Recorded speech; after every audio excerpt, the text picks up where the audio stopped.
नमस्कार, 10 बजे रात पूरे दिन की बात में आपका स्वागत है। मैं हूं आपके साथ अविनाश। बुलेटिन की शुरुआत करेंगे बिलाईगढ़ से मिल रही इस वक्त की बड़ी खबर से। ग्रामीणों ने सरसीवा थाने का घेराव कर दिया है। गाताडीह गांव के सैकड़ों ग्रामीण वहां पर पहुंचे हैं और मारपीट के आरोपी पर कार्रवाई नहीं होने से ये सभी ग्रामीण नाराज हैं। विधायक चंद्रदेव राय के खिलाफ जमकर नारेबाजी भी की गई है। विधायक पर आरोपी को संरक्षण देने का भी आरोप है। तो तस्वीरें जो आप देख रहे हैं ये बिलाईगढ़ की है, जहां ग्रामीणों ने थाने का घेराव कर दिया है। सरसीवा थाने का घेराव करने के लिए सभी ग्रामीण और महिला भी बड़ी संख्या में वहां पहुंचे हुए हैं। मारपीट का जो आरोपी था उस पर कार्रवाई नहीं होने पर अभी जो ग्रामीण है नाराज दिख रहे हैं। विधायक और संरक्षण देने का आरोप भी विधायक पर लगा है।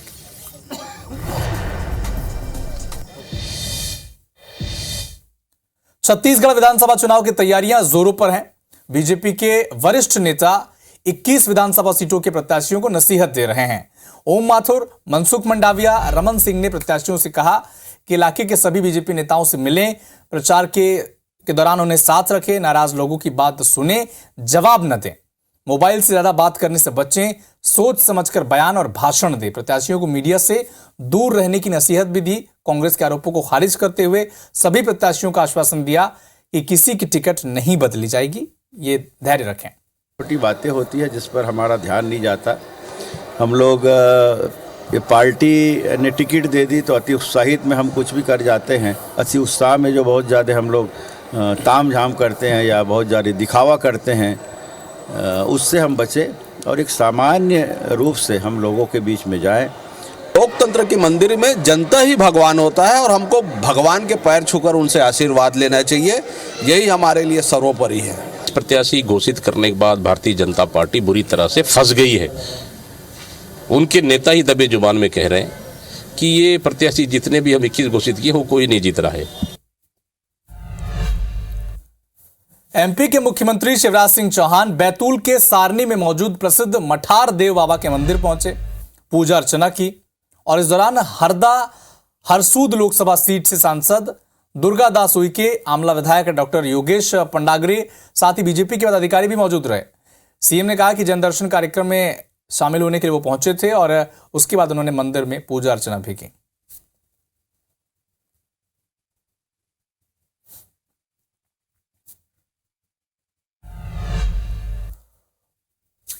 पूर्व आईएएस अफसर नीलकंठ टेकाम ने बीजेपी की सदस्यता ली है। IBC 24 से बातचीत के दौरान नीलकंठ टेकाम ने कहा कि उनका VRS सरकार ने 3 महीने जानबूझकर रोक के रखा था क्योंकि वो बीजेपी में प्रवेश करने वाले थे।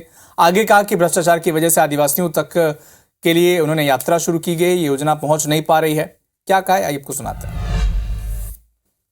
हाल ही में भारतीय जनता पार्टी में प्रवेश करने वाले पूर्व IAS अफसर नीलकंठ टेकाम जी यहां पर मौजूद हैं। आज वो रायपुर पहुंचे हैं भारतीय जनता पार्टी में प्रवेश करने के बाद और रायपुर में पहुंचकर सभी भारतीय जनता पार्टी के वरिष्ठ नेताओं से मिल रहे हैं। कुशाभाऊ ठाकरे परिसर गए, वहां पे संगठन के लोगों से मिले। उसके बाद पूर्व मुख्यमंत्री रमन सिंह के घर गए, उनसे मुलाकात किया। एकात्म परिसर आए, बृजमोहन अग्रवाल और जो यहाँ तमाम भारतीय जनता पार्टी के बड़े नेता यहाँ मौजूद थे, उनसे मिला। जो भी निर्देश दिशा निर्देश मिलेंगे उसका पालन करना है, मैं अपनी जिम्मेदारी इतना मानता हूँ।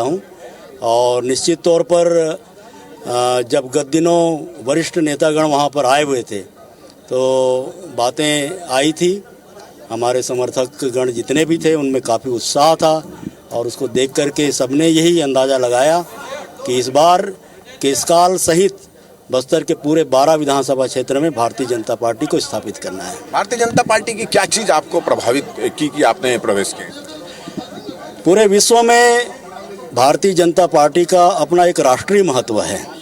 आज पूरे वर्ल्ड का नेतृत्व अगर कोई कर रहा है राजनीतिक दृष्टि से तो भारत देश की भारतीय राजनीति में भारतीय जनता पार्टी का नेतृत्व देखने को मिल रहा है। तो ये एक सबके लिए गौरव का विषय है। तरह से ऐलान टाइप का हो चुका है कि आपके इस काल से आपको टिकट मिल सकती है, तो क्या मुद्दे रहेंगे आपके चुनाव के? मुद्दे खास करके बस्तर को लेकर के जो मुद्दा है वो सब एक जैसा ही है। वहाँ पर जल जंगल और ज़मीन का मुद्दा है, वहाँ पर संवैधानिक अधिकारों के मुद्दे हैं, वहाँ पर अभी तक के जो सुविधाएं विकसित होना चाहिए था वो भी अभी नहीं मिल पाया है। बताइए कि आप कलेक्टर भी रह चुके हैं, क्या लग रहा है क्या कि आदिवासियों को उनके योजनाओं, उनके लिए जो सुविधाएं शुरू की, योजनाएं शुरू की, उसका उन तक नहीं पहुँच पा रही है? इसके पीछे वजह किसको मानते हैं? अभी पिछले 4 सालों में तो भ्रष्टाचार का जो पराकाष्ठा है, ये मुख्य वजह है। दूसरा जो है, राज्य सरकार ने नरवा गरवा गुरवा बाड़ी को अपना महत्वाकांक्षी योजना बताया था, लेकिन इसके लिए ज़मीन तैयार नहीं हो पाया। तो चलिए, ये थे नीलकंठ टेकाम जी, और उन्होंने सीधा सीधा ये कहा है कि ये एक पहले व्यक्ति थे जिनका वीआरएस जो है वो जानबूझकर रोका गया, और वो सिर्फ इसलिए रोका गया क्योंकि वो भाजपा में प्रवेश करने वाले थे। और साथ ही साथ उन्होंने ये भी कहा कि आदिवासियों के लिए जो योजनाएं सरकार द्वारा शुरू की जाती है वो केवल और केवल भ्रष्टाचार की वजह से उन तक नहीं पहुंच पाती। अब वो राजनीति में आ चुके हैं, इन मुद्दों को उठाएंगे और आदिवासियों के हित के लिए लड़ाई लड़ेंगे। कैमरामैन मुकेश सिंह के साथ राजेश मिश्रा, IBC 24 रायपुर। एमपी के पूर्व मुख्यमंत्री कमलनाथ आज मुरैना पहुंचे, यहां विशाल जनसभा को संबोधित भी किया। कमलनाथ ने कहा कि बीजेपी जन दर्शन यात्रा निकाल रही है। बीजेपी की ये जन दर्शन यात्रा नहीं बल्कि ये जन सौदा यात्रा है। कमलनाथ ने शिवराज सरकार पर हमला बोलते हुए कहा कि आज मध्य प्रदेश का हर व्यक्ति या तो भ्रष्टाचार का शिकार है या फिर इसका गवाह है। कहा कि प्रदेश की जनता को बीजेपी की गुमराह और कलाकार की राजनीति से सावधान रहना है। मध्य प्रदेश में भ्रष्टाचार में, बेरोजगारी में आपको सावधान रहना है। बीजेपी के गुमराह और कलाकारी की राजनीति, ये केवल गुमराह की राजनीति।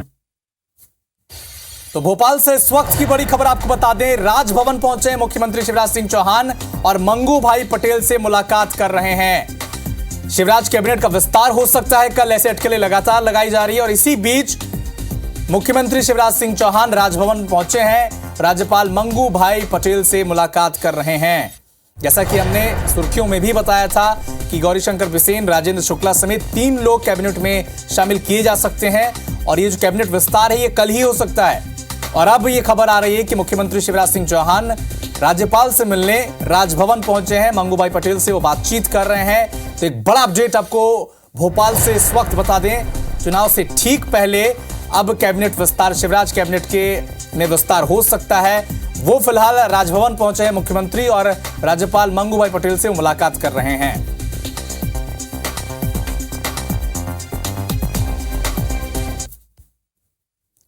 विजय राघवगढ़ विधानसभा सीट से बीजेपी विधायक संजय पाठक ने जनमत संग्रह कराया है।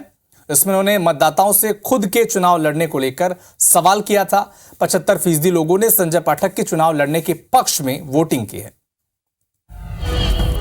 कटनी के विजय राघवगढ़ विधानसभा सीट से विधायक संजय पाठक ने एक जनमत संग्रह कराया। ये जनमत संग्रह चुनाव की हर प्रक्रिया का पालन करते हुए कराया गया। जनमत संग्रह में विधायक संजय पाठक ने लोगों से जानना चाहा कि वो चुनाव लड़े या नहीं। जनमत जुटाने के लिए बाकायदा विधानसभा क्षेत्र में 280 पोलिंग बूथ बनाए गए थे। 1,37,055 लोगों ने इस जनमत संग्रह में हिस्सा लिया। इस दौरान 75% से अधिक लोगों ने संजय पाठक के चुनाव लड़ने के पक्ष में वोटिंग की। इस लिहाज से 75% लोग चाहते हैं कि संजय पाठक विधानसभा चुनाव लड़े। जो आशीर्वाद चाहिए था, जो दिल जीतना था लोगों को, वो मुझे मिल गया। आशीर्वाद अगर घर परिवार का मिल गया, इससे बड़ा मेरे लिए कुछ नहीं। मैं दुनिया का सबसे बड़ा सौभाग्यशाली हूँ कि इतने सारे लोगों ने मिलके मुझे चुनाव लड़ूं या नहीं लड़ूं के प्रश्न में लड़ने भेजा है, आशीर्वाद देके। तो बहुत बड़ी बात है। अब देखना ये होगा कि आगामी कुछ महीनों में होने वाले विधानसभा चुनाव के नतीजे जनमत संग्रह के नतीजों से मेल खाते हैं या नहीं। 500 करोड़ रुपए की लागत से ग्वालियर रेलवे स्टेशन का कायाकल्प होना है। ये काम अभी पूरा नहीं हुआ है, लेकिन रेलवे स्टेशन के नामकरण को लेकर राजनीति शुरू हो गई है। एक और सिंधिया समर्थक इस स्टेशन का नाम पूर्व रेल मंत्री माधवराव सिंधिया के नाम पर रखना चाहते हैं, तो बीजेपी की राय इससे इतर है जरा। एक कहावत है, तालाब की मेड़ अभी पड़ी नहीं लेकिन मगर उतराने शुरू हो गए। ग्वालियर रेलवे स्टेशन को लेकर भी कुछ ऐसा ही हो रहा है। अभी रेलवे स्टेशन के जीर्णोद्धार का काम पूरा भी नहीं हुआ कि इसका नाम बदलने को लेकर राजनीति शुरू हो गई है। सिंधिया समर्थक रेलवे स्टेशन का नाम पूर्व रेल मंत्री माधवराव सिंधिया के नाम पर करवाना चाहते हैं। इसे लेकर सिंधिया समर्थकों ने रेल मंत्री को चिट्ठी भी लिखी है कि ग्वालियर रेलवे स्टेशन का नाम पूर्व रेल मंत्री द्वारा कैलाशवासी माधवराव सिंधिया के नाम से कर दिया गया है, वो पट्टिका शीघ्र लगाई जाए। नामकरण को लेकर बीजेपी जहां 2 धड़ों में बटी है, तो वहीं कांग्रेस और सिंधिया समर्थक सुर से सुर मिलाते नजर आ रहे हैं। पहले भी इस तरह की मांग उठी है, सरकार तय करेगी इसमें। कांग्रेस की को खुशी होगी माधवराव सिंधिया जी के नाम से ग्वालियर स्टेशन का नाम रखा जाता है। दरअसल 500 करोड़ की लागत से ग्वालियर रेलवे स्टेशन को विकसित किया जाना है। इस साल 2024 में इसका काम पूरा भी हो जाएगा। रेलवे स्टेशन को ग्वालियर की संस्कृति और विरासत से जोड़ा जा रहा है, लिहाजा स्टेशन को माधवराव सिंधिया के नाम से जोड़ने की वकालत जोर शोर से चल रही है। स्वच्छता के बाद अब इंदौर को बेस्ट स्मार्ट सिटी का अवार्ड भी मिला है।